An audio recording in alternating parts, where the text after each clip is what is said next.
You stand in the presence of Daenerys Stormborn of House Targaryen, rightful heir to the Iron Throne, rightful Queen of the Andals and the First Men, protector of the Seven Kingdoms, the Mother of Dragons, the Khaleesi of the Great Grass Sea, the Unburnt, the Breaker of Chains. This is Jon Snow.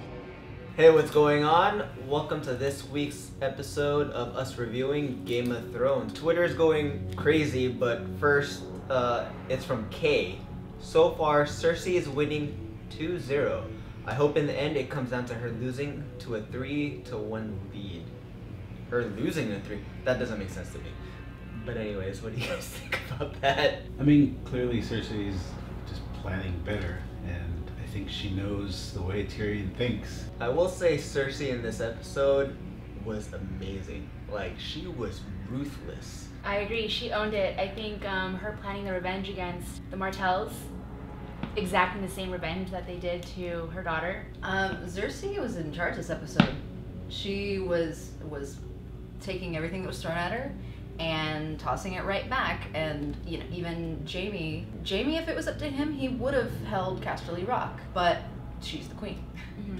So at the end of the day, they did what she wanted, and it obviously is going well for them. See, what I liked was throughout the first two episodes, it really showed Daenerys and her strength in numbers and them planning out.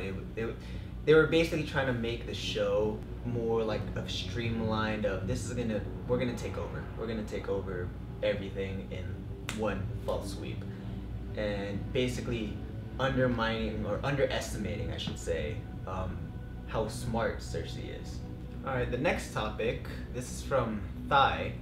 First, Olenna Tyrell shades TF out of Jaime and then gives the most baller murder confession. Like, what a way to go. That was fantastic. I have to hand it to Olenna. I think that was really so clever, and she was so like, let me do this quick so I can do it the right way. It's not gonna hurt, great. Well, I like that she played the helpless old lady, like, oh, I lost, I'm so sorry, like, what's the quick and easy way for me to die? Because she knew, she confessed to that shit right then and there, then Jaime would make sure that Cersei gave her the worst punishment possible. So it was like, okay, the quick, easy poison, great. All right, now that I'm about to die, let me tell you what I did. Well, I like the whole idea that she had to have the last word. Olenna has prided herself on who she is and going her own way and not taking anybody's crap. She had to let them know that was her. It was me, I'm the one who's smarter than all of you.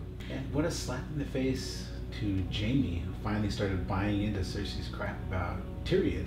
And now he knows, like, oh, well, I sided with my sister against my little brother and I was wrong. Even though, you know, Tyrion did kill her dad still, but... What are the consequences of them knowing that Tyrion absolutely did not kill their son? I think for Cersei it's too late, you know, she already hated him. For Jaime, there's gonna be a lot of regret. He loved his little brother. I still like the theory that he's known as the Kingslayer, and he could end up being the Queenslayer as well. That would be sweet justice for Cersei. I thought we were past the whole incest point, but I guess we're not. No.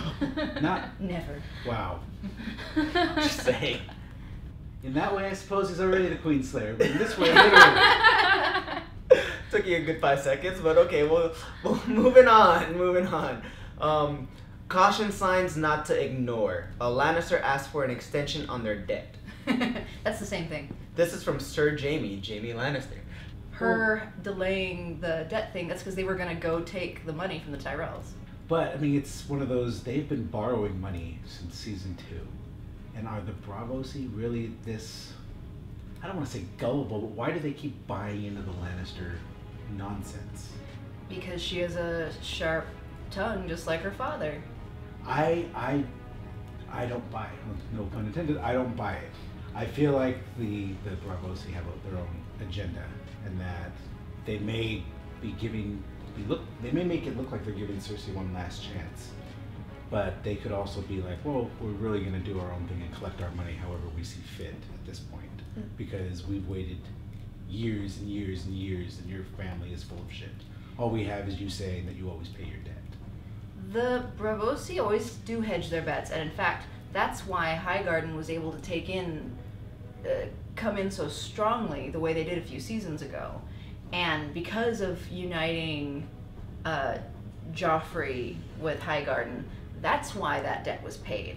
Highgarden paid that debt. Now Highgarden's not on their side. That's why they came to collect. Because, oh, you don't have their money anymore. I'll show you, I sure can have their money. All I know is that watching that whole scene, I was going through Twitter and everyone was blowing up. It's like, oh, here's another bank loan. You guys are in the middle of a war and you guys are talking about bank loans. It's like watching a Star Wars prequel. And Subconscious says, that Bran and Sansa reunion made me tear up. You gotta remember this whole time she thought he was dead. Hey, I have a really flat affect, and I'm a three-eyed raven now. Was he basically telling her that, like, I watched your wedding night, which means I watched your whole rape, but you looked really pretty. Basically. Right? I don't think he knows how to, like, people and emotions anymore. Like, creepy. Yeah. Like, no wonder she's like, I gotta go. I'd rather go talk to Littlefinger. He seems more human. No. I feel like I expected so much more from their reunion, and it was just one-sided. Sansa was happy to see him. He was just like, I'm here. Whatever. Like, yeah. It's weird because they're basically the only remaining, other than Jon Snow, like relatives and Arya that's still alive. But like you said, I thought it was gonna be bigger. I thought it was gonna be like, holy shit, they're back. Like something's gonna go on. A little bit. It felt like we're in season 7. There's another season left. There's no happy reunions yet. Everybody that gets back together, we're just like, good to see you. We're in the middle of something.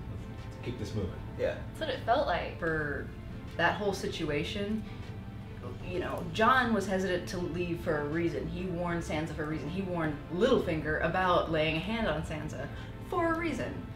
Littlefinger immediately is talking to her about all the things she needs to know. And to me, the implication is, you need me because I can think of any possible outcome, anything that can come. And what happens? Immediately, somebody that he couldn't have foreseen coming, the three-eyed raven, appears on the doorstep with literally all the knowledge of everything going on. How big of a weapon is that? How important could that be for strategy, for winning everything? How long will Bran stay in Winterfell? Will Bran even be a part of that, though? I feel like he's beyond that. That's what I mean. Why would he stay in Winterfell? Why would he even go there? He The seems old like gods. he should be in a cave somewhere. That The tree old had a gods. face. Yes, it had a face. It's always had a face. The opening credits have had a face for 7 years. It was a cool face. Anyways, Donald says, it seems very unlikely and very stupid that Jorah is healed that fast and that well. That's what I said. I was like, you just filleted half his skin off and all of a sudden his skin grew back. I think the word is flayed. Yeah. Whatever. They made it pretty easy. We don't know how much time exactly has passed. What, half a year? We're trekking a lot. It wouldn't take half a year, first of all. But we're trekking really fast, just like the journey for Jon to go from the Wall, Winterfell, all the way down to where Dany's at. Winterfell, the Dragonstone is at least 2 or 3 weeks. Yeah. So At I mean, least, right? come on. Instead of the whole season taking him to get down there like it used to be. Yeah, because season 1, It it took them to get, it was all season to get from Winterfell to King's Landing. Or at least most of the season. Yeah, it was a lot of it. It was multiple episodes. Now, oh, I'm gonna go to a place next episode. I'm at the place. Am I the only one that thought that handshake at the very end, it's like, you didn't get it all. Like, now you have that disease. I felt like it was too easy to cure. All he did was read a book and follow instructions. I think it's just that he's good. Like, I wanted him to be like, I believed in myself. He knows what he's doing. He has this understanding, and he's another one of these people that, at the end of the day, is kind of special. Everybody underestimated him, but there's something about him. He survived all this stuff just like Jon did. I didn't expect him to be staying there, you know, transcribing more scrolls. I really thought he was going to be going with Jorah to see Dany and Jon. Anyways, Blake says, I don't think that meeting went very well. Jon Snow doesn't have time for Dany's shit. I hope she will believe him soon. Yo, Tyrion made a good point. Like, you know, Jon went down there and he expects Dany to just believe what he says. And Tyrion says, you know what? Both you guys have to realize you know, you can't just come down here and ask for something and have her believe in something that she hasn't even seen.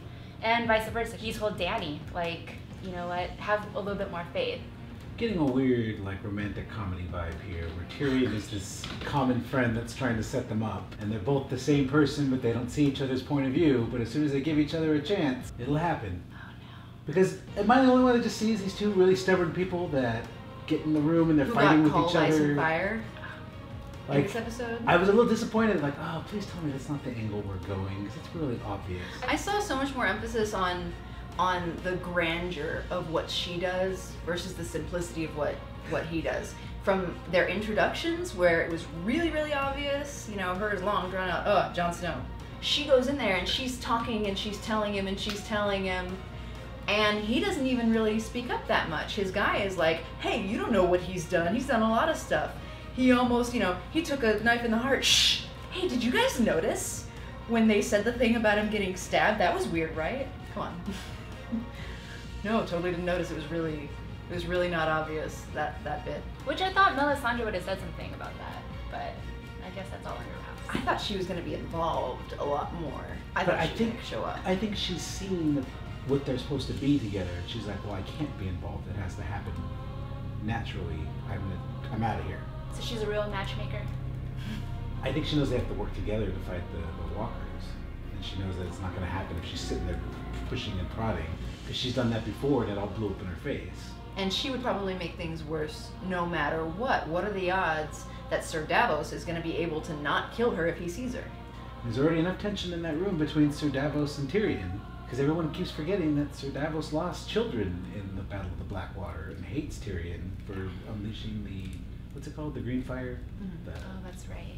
Alright, so final thoughts. What do you guys think of this week's episode? I think for next week's episode, we're gonna see Jon Snow and Daenerys get it on. I don't have too many theories for next week yet, but I will say the entire exchange between Dany and Jon, I was waiting for Dany to be like, you know what, F this, I'm gonna have a dragon breathe fire on you, and him to be like, oh, that kind of was warm. Somebody brought up the idea to me that she needs somebody to ride the dragons to go destroy some ships, and she's too important to go herself. Maybe she asks somebody else who's good at battle to go in her stead, and she sends maybe Jon Snow. But will the dragons listen to whoever rides? If they do, then maybe that's a sign. Will we see a submissive action via the dragons to Jon Snow? And then there could be some great drama if Jon Snow takes one of the dragons to go do this, and he's the one that finds out they have weapons that can kill a dragon. I hope a dragon doesn't die because of that. And if so, it'd be the little one. What do you have against the little one? Oh my gosh, the little gimpy dragon for the little gimpy man. Aww. It would just, too much symmetry, I don't know. Are you saying that would be Tyrion's dragon? Yes, yes I am. Anyways, I think that just about wraps it up for this week's episode. Hope you guys watched it. If you guys enjoyed the painting behind us, it was done by our good friend Maria. We'll have a link to her Etsy page where you can actually see her draw and order a few prints yourself if you guys want. My name is Carlo. I'm Allie. Jasmine. Nick. And please don't forget to like, comment, and subscribe down below. We'd like to know what you guys think, what you guys have in your mind, thoughts. What's in your brain? What she said. Anyways, later guys.